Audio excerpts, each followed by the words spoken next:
F'kontroprotest ġudizzjarju l-istat ċaħad kategorikament l-allegazzjonijiet dwar sorveljanza u recordings tal-laqgħat bejn avukati u klijenti fil-faċilità korrettiva ta' Kordin.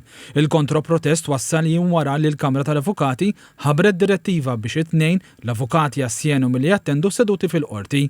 Dan ħareġ minn kontroprotest ġudizzjarju preżentat mill-Avukat tal-Istat bit-tweġiba l-protest li resqet il-Kamra tal-Avukati. Skont il-kontroprotest qatt ma kienet teżisti sistema ta' monitoraġġ jew recordings ta' dawn il-laqgħat u li l-allegazzjonijiet huma kompletament infondati. L-Istat qal ukoll il-Kap tas-Servizzi tas-Sigurtà ikkonferma li ma kien hemm l-ebda sistema ta' interċettazzjoni jew serveljanza fuq il-konsultazzjonijiet bejn l-avukati u l-klijenti.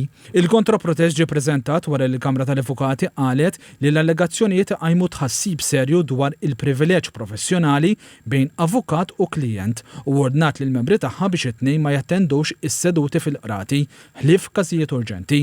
Il-Kamra tal-Avukati sostniet li l-każ għandu implikazzjonijiet serji drittijiet fundamentali waqt li l-Istat saħaq li l-allegazzjonijiet m'għandhom l-ebda bażi fatwali. Fir-rikors ingħata ukoll il-President tal-Kamra tal-Avukati ġie marraf b'dan kollu u ingħat li jekk avukati partikolari jemdu li l-interessi tal-klijent tagħhom ġew preġudikati għandhom jirrikorru għal rimedji kontemplati fil-liġi.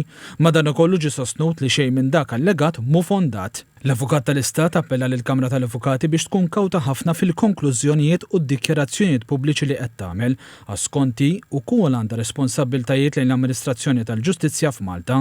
Sostna li mhux denju li istituzzjoni antika bħalma hi l-Kamra tal-Avukati tintuża biex tattakka l-istituzzjonijiet tal-pajjiż minn min għandu interess għajjem dubji fl-integrità tas-sistema ġudizzjarja tagħna dan meta kollox msejjes fuq konġenturi li huma kompletament folozz.